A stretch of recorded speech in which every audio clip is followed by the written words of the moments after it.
समाज संगठन का प्रदेश अध्यक्ष होने की हैसियत से मैं आपसे कह सकता हूँ, वो दिया भी शामिल था मेरा घर जलाने में। वो दिया भी शामिल था मेरा घर जलाने में, हाथ जल गए जिसकी रोशनी बचाने में। मायावती जी गठबंधन करें या असदुद्दीन ओवैसी करें, मैं आपके चैनल बड़ी जिम्मेदारी से बात कह सकता हूँ, भारतीय जनता पार्टी और असदुद्दीन ओवैसी और मायावती ये तीनों एक है। क्योंकि जैसे भारतीय जनता पार्टी अपने मंचों से जय श्री राम का नारा लगवाती है और हिंदू मुस्लिम कराती है, उसी तरीके से असदुद्दीन ओवैसी है जो अपने राजनीतिक मंच से जाकर के नारे तकबीर अल्लाहू अकबर का नारा लगवाते हैं। ये देश 140 करोड़ लोगों का देश है। यहाँ पर हिंदू मुस्लिम सिख ईसाई सभी लोग मिलजुल करके रहते हैं। लेकिन जिस तरीके से धार्मिक उन्माद पैदा करना ये लोग चाहते हैं, अब देश की आवाम धार्मिक उन्मादों पर नहीं जाएगी। और मायावती जी का सारे लोगों ने देख लिया, क्योंकि जिस समय एक बसपा के सांसद थे, सांसद भवन के अंदर रमेश बिधूड़ी ने जिन शब्दों का प्रयोग किया था मुसलमानों के प्रति, उन्होंने कभी भी उनके प्रति कोई भी किसी तरह की बात का जवाब नहीं दिया। लेकिन जहां पर जिस तरीके की भाषा का इस्तेमाल करते हैं, उस भाषा से इस देश की आवाम पूरी तरीके समझ चुकी है कि भारतीय जनता पार्टी को न मुसलमान वोट देगा, न मायावती को देगा, न असदुद्दीन ओवैसी को वोट देगा। समझ रहे हैं? तो ये बड़ी जिम्मेदारी के साथ में है। आज ये किसी से गठबंधन कर ले, क्योंकि अब इनको अभी कल इनका एक बयान आ रहा था MIM के जो राष्ट्रीय अध्यक्ष असदुद्दीन ओवैसी का, ये कह रहे थे मैं रामपुर से अपना कैंडिडेट उतारूंगा, मुरादाबाद से उतारूंगा, बधाइयों से उतारूंगा और मेरठ से उतारूंगा, मुजफ्फरनगर से उतारूंगा और कन्नौज से उतारूंगा, आजमगढ़ से उतारूंगा। अगर वो बहुत बड़े नेता हैं, और मैं मानता हूं कि नेता हैं, लेकिन वो तेलंगाना में कितनी सीटों पर लड़ेंगे, उत्तर प्रदेश, क्योंकि उनका राजनीतिक दल है। उत्तर प्रदेश के कई जिले असदुद्दीन ओवैसी के साथ हैं, भारी भीड़ दिखाई दे रही है रैलियों में। कुछ नहीं, सिर्फ कोई मतलब नहीं है। वो सिर्फ, मैंने अभी क्या कहा कि जैसे भारतीय जनता पार्टी अपने मंचों से जय श्री राम का नारा लगवाती है, धार्मिक उन्माद पैदा करती है, उसी तरीके से असदुद्दीन ओवैसी जो है अपने मंचों से धार्मिक नारे लगवा करके हिंदू मुसलमान में बादरेशन पैदा करने का काम करते हैं। वो राष्ट्रीय पार्टी ना असदुद्दीन ओवैसी इंडिया अलायंस में जुड़ रहे हैं, ना मायावती इंडिया अलायंस में जुड़ रहे हैं। दोनों लोग मिल करके लोकसभा की 80 सीटें लाने वाले उत्तर प्रदेश की। कोई ऐसे लोगों की जरूरत नहीं है। बहुत सीधी सी बात मैं आपके चैनल पर कह सकता हूँ, मेरा कोई राजनीतिक दल नहीं है, लेकिन जहाँ पर जो इस देश के अंदर बांटने काम करे, उनसे कभी गठबंधन नहीं करना चाहिए। क्योंकि कहते हैं माझी तेरी कश्ती के तलबगार बहुत है, इस पार कम उस पार बहुत है, और जिस शहर में खोली है तूने शीशे की दुकान, उस शहर में पत्थर के खरीदार बहुत है। तो ऐसे लोगों को सियासत करनी, तो आप 7 सीट पे क्यों लड़ रहे हो? आप अगर राजनीतिक दल आपका है और चुनाव आयोग ने आपको अनुमति दी है, तो आप पूरे देश में 543 सीटें हैं, आप लड़िए पूरे देश में। लेकिन नहीं लड़ोगे, आप वहां पर वो काम करोगे जहां पर आपसे तय होगा कि मुसलमान के सामने मुसलमान को खड़ा करोगे तो हम हराने काम करेंगे। तो ये सारे देश की आवाम और खास करके उत्तर प्रदेश हो, बिहार हो, सारा मुसलमान जान चुका है कि अब इनके बेवकूफ़ बनाने से अब हिंदू मुसलमान के चक्कर नहीं पड़ना है। जो सेकुलर लोग हैं, इनके साथ मुसलमान कल भी खड़ा था और आज भी खड़ा रहेगा। बता रहे हैं मायावती अगर जीत जाती हैं तो 80 सीटें लेकर के आएंगी और इंडिया अलायंस की कोई ज़रूरत है नहीं। 2019 में सपा बसपा का गठबंधन हुआ, ठीक है, 7 सांसद बन गए, 10 बने, तुम्हें पता ही नहीं है? 10 बन गए। हाँ, तो 10 सांसद जीत करके आए।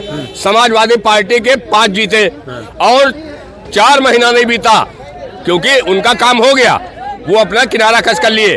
उसके बाद जब मुसलमानों के साथ कोई सांसदों के साथ में बदसलूकी की गई, तो उन लोगों के साथ में किसी भी तरह की मायावती ने सहानुभूति नहीं दिखाई। जिस तरीके से संसद भवन के अंदर रमेश बिधूड़ी ने दानिश अली सांसद थे, वो भी सांसद था।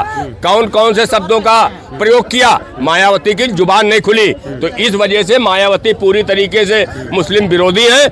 और अब मुसलमान जान चुका है, क्योंकि चुनाव बाद तो मायावती ये कहती है कि मुसलमान कट्टरता दिखाता है। तो अब मुसलमान इनके साथ था और नाम रहेगा। बसपा सुप्रीमो मायावती जी बराबर मुसलमानों को टिकट देती चली आ रही हैं और देती आ रही हैं और देंगी भी।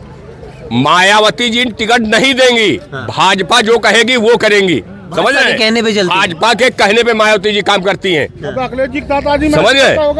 समझ रहे हैं? वही काम करती हैं। तो इस वजह से जो दोनों पार्टियों में जो गठबंधन होने के आसार लग रहे हैं, जो असदुद्दीन ओवैसी, AIMIM और भाजपा सुप्रीमो मायावती जी, जो लोग बोल रहे हैं, रूमर्स बोल रहे हैं कि ये दोनों जुड़ रहे हैं आपस में, तो क्या लगता है कि दोनों लोग मुसलमान विरोधी हैं?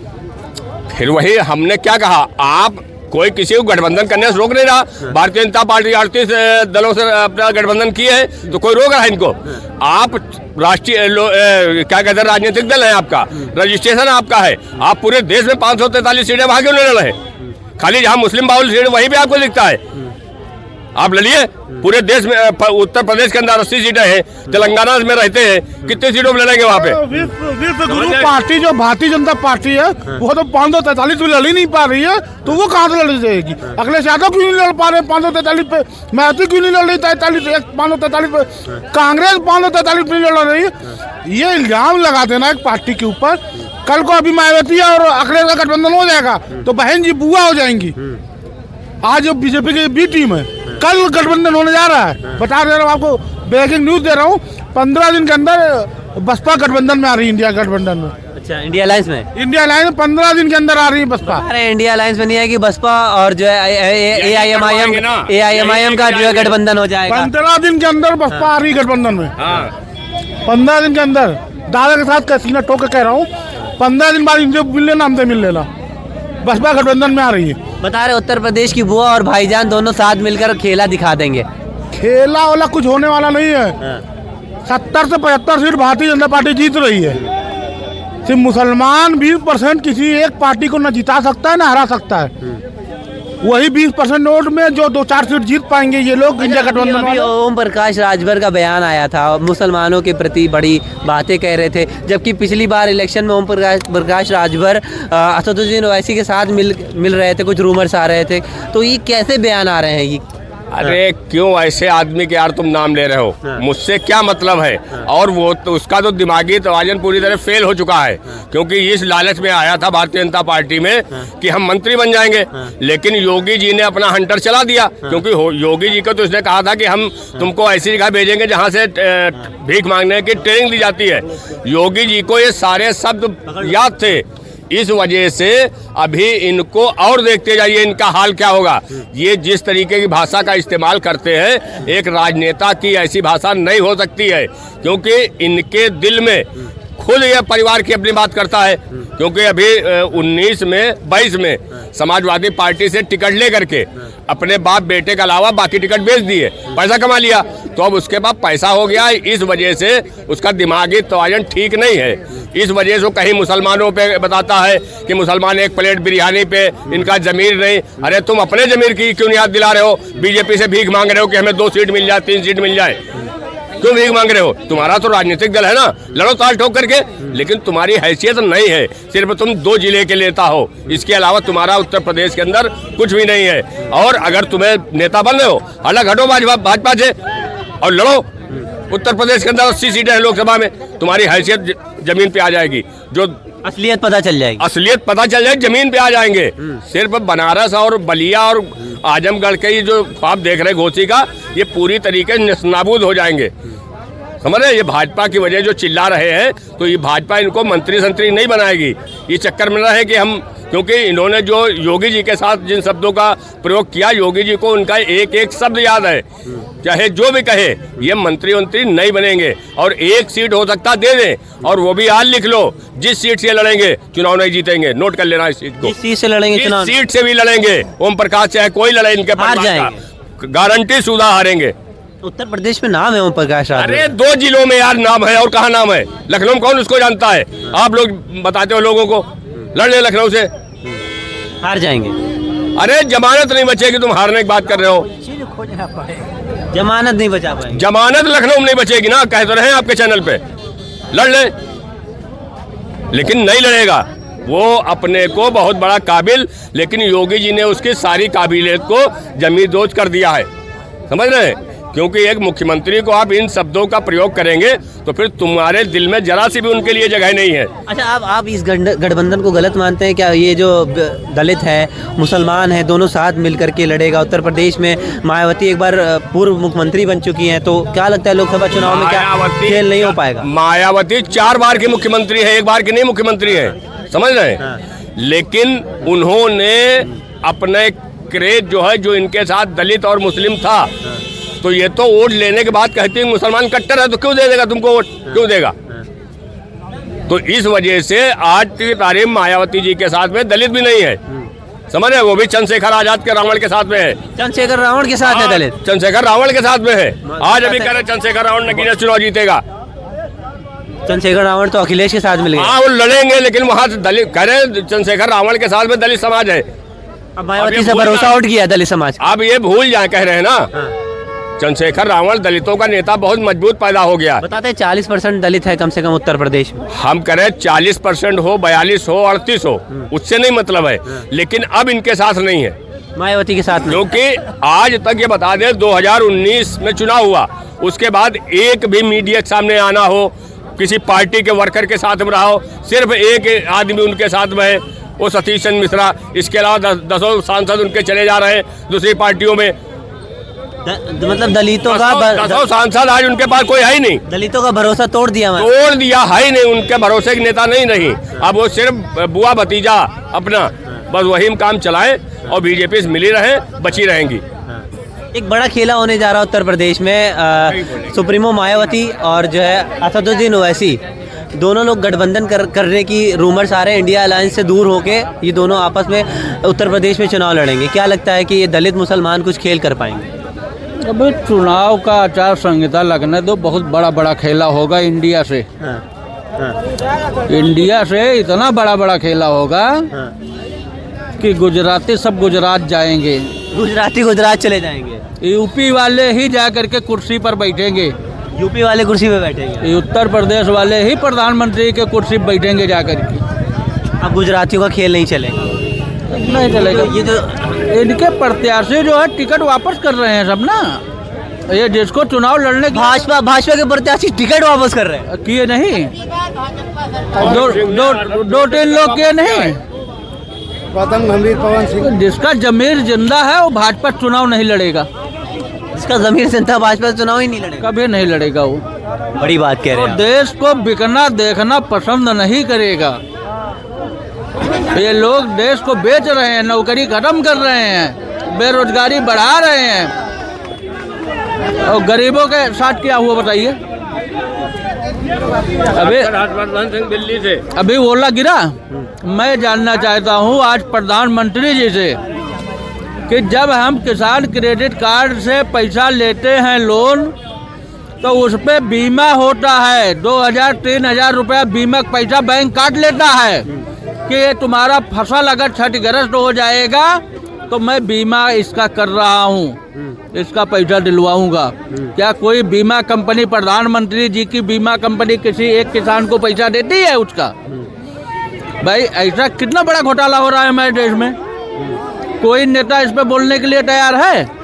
बर्फ गिरने से किसानों का कहीं ना कहीं जो खेती है वो बर्बाद हो गई, किसान बर्बाद हो गए, और कोई सरकार की तरफ से कोई सुविधा लाभ नहीं मिली, राहत तो नहीं है। हम कह रहे हैं प्रधानमंत्री बीमा कंपनी कहाँ चली गई जो 2000-3000 बीमा पैसा पहले काट लेते हैं बैंक में, और फसल नष्ट हो जाती है और किसान बेचारा फांसी लगा करके मर जाता है।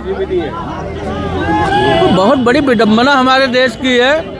अब जनता को जागना होगा, इस सरकार को उखाड़ के फेंकना होगा। बड़ी चीज़ें चल रही हैं इस बार, 400 पार मोदी जी की गारंटी और बहुत सारी चीज़ें हैं। और प्रधानमंत्री जी इस मायने में तो झूठ नहीं बोलते हैं, 400 पार वो कह रहे हैं। जो पेट्रोल 100 रुपये मिल रहा है वो 400 पार होगा 24 के बाद। जो तेल, कड़ुआ तेल 120 मिल रहा है वो 400 पार होगा। तो ये सब चीज की योजना ला रहे 400 पार करने का। देश को बिल्कुल अच्छी तरह से गिरवही रख चुके हैं अडानी अंबानी के नाम से, गिरवी रख चुके हैं। गिरवही रख चुके हैं। वो खाली अभी उजागर नहीं हो रहा है, 24 के बाद उजागर हो जाएगा। अगर आधा लखनऊ ना साफ हो गया रेलवे लाइन के किनारे किनारे तो जो कहना वो हार जाएंगे। आधा लखनऊ साफ हो जाएगा। हर शहरों में रेलवे लाइन के किनारे किनारे जमीन कब्जा करेंगे और जितने मकान बने हैं सब पे बुलडोजर चलवा करके ख़त्म कर देंगे। और अगर ऐसा ना हो तो ये तस्वीर उत्तराखंड वाली आप देख लीजिए, उत्तराखंड में हुआ कि नहीं हुआ। रेलवे किनारे सब मदरसा और जितने लोग रह रहे थे सब तोड़ दिया गया। सबका टेंडर हो चुका है, बस खाली खाली करवाना है। ये खाली 2024 के लिए रुका है, 24 के बाद ये पूरा खाली करवा देंगे। और हर शहर की बात कर रहा हूँ मैं, लखनऊ, दिल्ली, बनारस, कलकत्ता, बेंगलोर, चेन्नई, हर शहर में अगर ये रेलवे लाइन के किनारे पूरा ना कब्जा कर लिए, 1 किलोमीटर इधर 1 किलोमीटर उधर। वो तो बताते हैं अवैध जमीन होती है रेलवे किनारे जो होती है, लोग कब्जा किए हुए हैं, सरकारी जमीन है। एक चीज बताओ, एक रेलवे लाइन का सरहद जो है बना हुआ है और उसके उधर जो मकाने बसे हुए हैं आप उस पर बुलडोजर चलवा रहे हो, कहाँ से अवैध है हमको बताइए। तो वो तो बता रहे रेलवे की जगह है, तोड़ और सरकारी जगह है। तो हम तो ऐसा कहते हैं कि जब उनको सब कुछ उन्हीं को करना है तो प्रधानमंत्री भी जहाँ रहते हैं वो भी अवैध है, वो भी कब्जे किया हुआ जमीन है, वो भी किसानों का, गरीबों का कब्जा किया हुआ है। जहाँ प्रधानमंत्री का आवास बना हुआ है, क्या उसको छोड़ देंगे, गरीब को दे देंगे।